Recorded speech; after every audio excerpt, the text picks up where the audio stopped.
હવે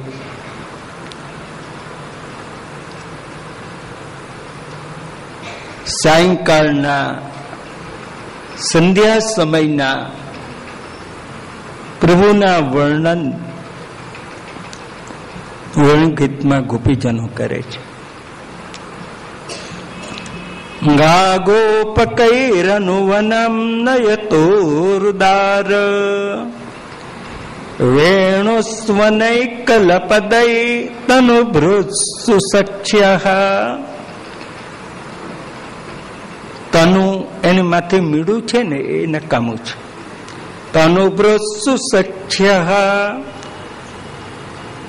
અસ્પંદનમ, આસ્પંદનમ નહીં અસ્પંદનમ ગતિમતામ પુલકસ્તરુણામ નિર્યોગ પાશકૃત લક્ષણયોર વિચિત્રમ.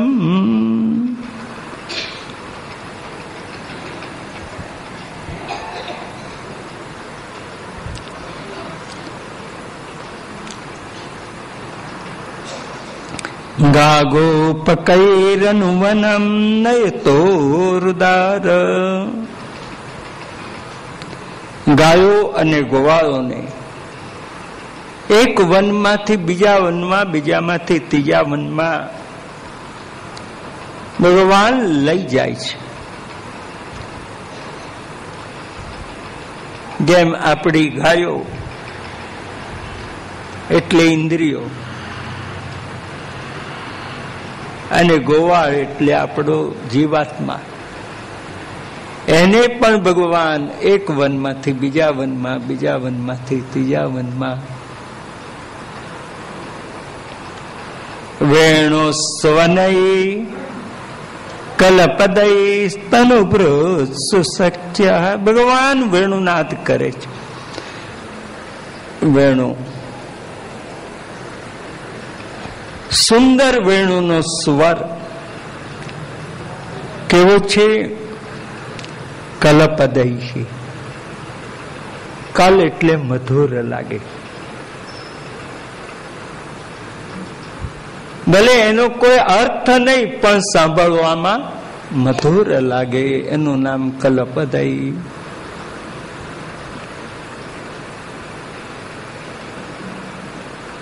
જેમ રાસમાં પણ ભગવાને વેણુનાદ કર્યો ને, તો ત્યાં સુખદેવજી એ જ વર્ણન કરે. તદોડ રાજ કકુભ કરૈર મુખમ પ્રાચ્યા વિલિમ્પન્ન ઋણેન સંતમય સચર્ષણીના મુદકાચ્છુચો મૃજન પ્રિય પ્રિયા ઇવ દીર્ઘદર્શન. અને ત્યાર પછીના શ્લોકમાં કલપદૈ. ભગવાનનો વેણુનાદ સદા મધુર હોય છે. કલપદૈ અથવા તો વેણુસ્વનૈ, એક વેણુનો નાદ, અને બીજો મધુર નાદ ભગવાને ચરણમાં નુપુર પહેરેલા, અને આમ ગતિમાં છે કે નુપુરનો અવાજ પણ બહુ આમ મીઠો લાગે.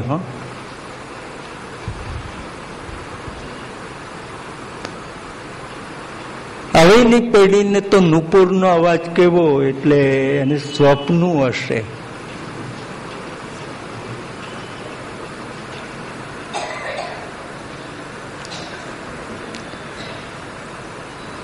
તનુભૃત્સુ સખ્યઃ.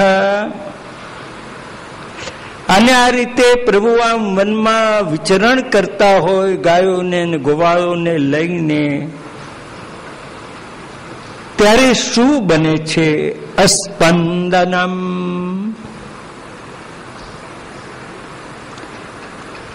જેનામાં ગતિ છે એની ગતિ રોકાઈ જાય છે.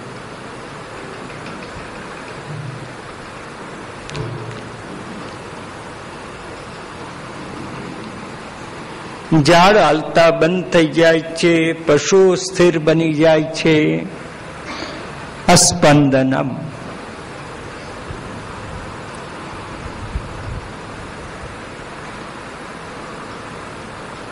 પ્રભુનો વેણુનાદ શ્રવણ કરતા વૃક્ષોને રોમાંચ થાય છે.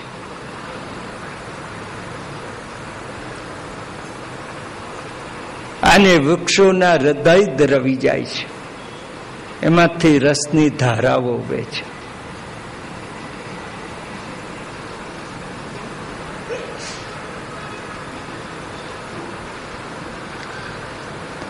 ભગવાનના હાથમાં શું છે? તો વાંસી નથી. નિર્યોગ પાશ કૃત લક્ષણયોર વિચિત્રમ. નિર્યોગ અને પાશ બે શબ્દ છે. નિર્યોગ એટલે ગાયને ધોવા બેસે તારે ગાયના પગે બાંધવાનું દોરડું, એનું નામ નિર્યોગ. બહુ મોટું ના હોય પણ ગાય પગ પગ હલાવે નહીં, ને ગાય પગ હલાવે તો પેલા દોતા હોય તો દૂધ ઢળી જાય, એટલે ગાયના પગે બાંધવું પડે.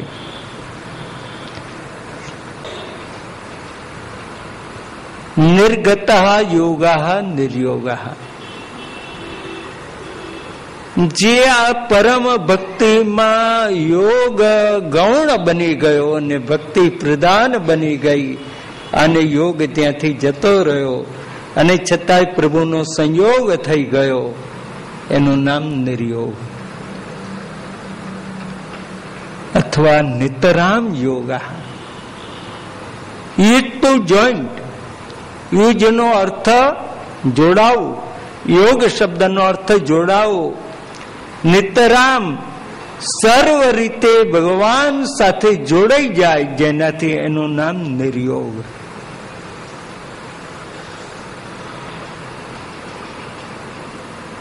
પ્રભુ આપણા મનને આવા એની જોડે બાંધી દે એના પાસથી, તો કમથી કમ આપણું મન તો બીજે ભટકવા ના જાય.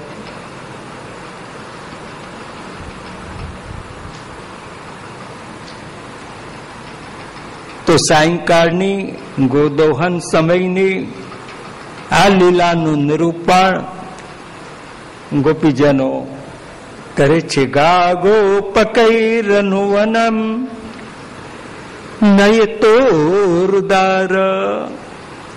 આપણે એક સમય બાલ્યાવસ્થામાં હતા, ત્યાંથી પ્રભુ આપણને કિશોરાવસ્થામાં લાયા, ત્યાંથી કુમારાવસ્થા, ત્યાંથી યુવાવસ્થા, ત્યાંથી પ્રૌઢાવસ્થા, ત્યાંથી વૃદ્ધાવસ્થા અને ત્યાંથી પછી લાકડાની અવસ્થા. છેલ્લે તો એ જ આવવાની ને, બીજી ક્યાંથી આવવાની? અને આ રીતે પ્રભુ આપણને દોરતા હોય ને તે વખતે આપણને આપણા જીવનને પણ એક આત્મસાત કરવા પ્રભુ આવા કોઈક નિર્યોગ, કોઈક પાશથી આપણા મનને એની જોડે બાંધી લે.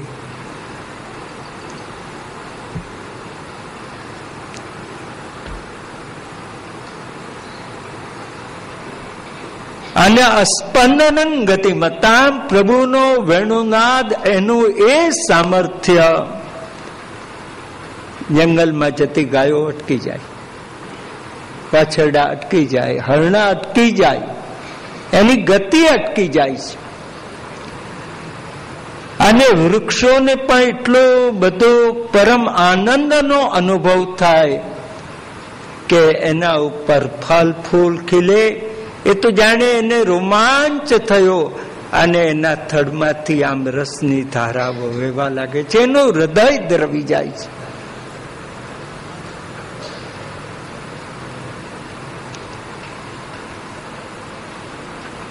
સેવા તો એને જ કહેવાય કે કરતા કરતા આપણું હૃદય દ્રવી જાય, આંખ દ્રવી જાય. મારા એવા કયા પુણ્ય કે મને આ સુખ મળે.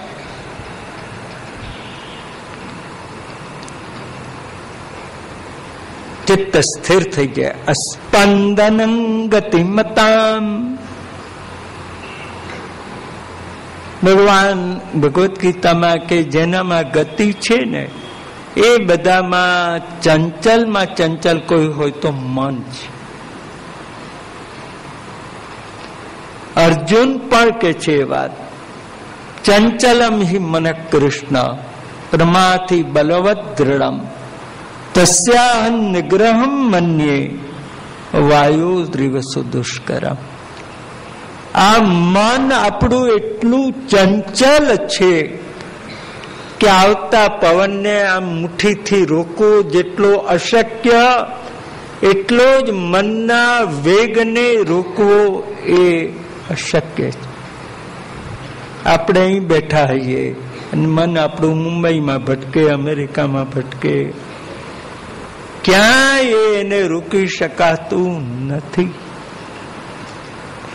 તેથી મનને વારંવાર પ્રભુ સાથે જોડવા પ્રયત્ન કરો.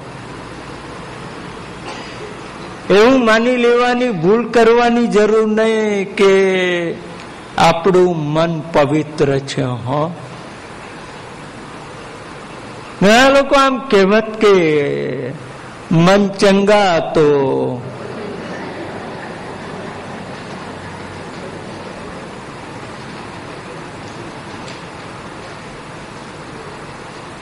પણ મન ઉપર આ વિશ્વાસ મૂકવા જેવું નથી. મન આપણે બહુ સારા સુપાત્ર સજ્જન છે એ માની લેવાની ભૂલ ના કરવી.